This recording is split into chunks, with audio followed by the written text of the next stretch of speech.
Hello बच्चों, आइए इस प्रश्न को देखते हैं। निम्न में से किसमें पुष्प अंतरलैंगिक इंट्रासेक्सुअल होता है?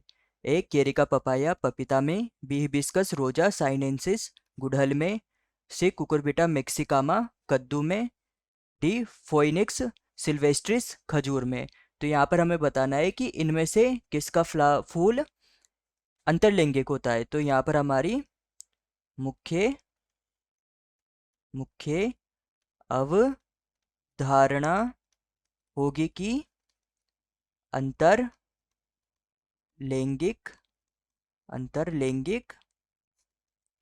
पुष्प उभयलिंगी पुष्प को कहते हैं। पुष्प को कहते हैं। तो जो उभयलिंगी पुष्प होता है यह क्या होता है? इस उभयलिंगी पुष्प में जो नर भाग होता है अर्थात पुंकेसर होता है यह, तथा जो मादा भाग होता है अर्थात जो जायांग होता है वह एक ही पुष्प में उपस्थित होते हैं। एक ही पुष्प में उपस्थित होते हैं। ऐसे फूल को हम उभयलिंगी या अंतरलैंगिक पुष्प कहते हैं।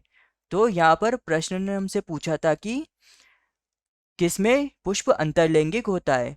तो ए था हमारे पास केरिका पपाया अर्थात पपीता।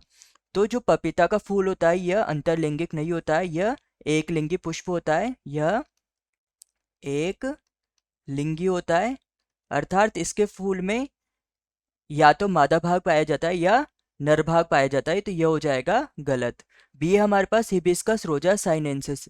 तो जो गुड़हल का फूल होता है इसमें नर व मादा दोनों भाग उपस्थित होते हैं।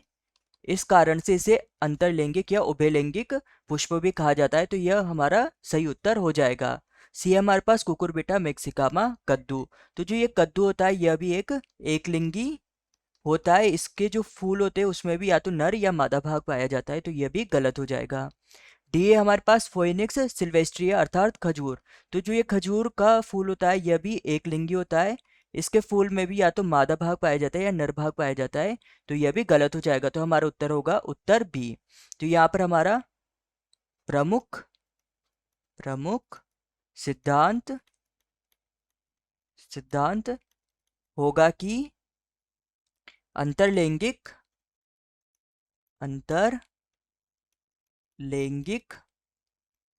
पुष्पों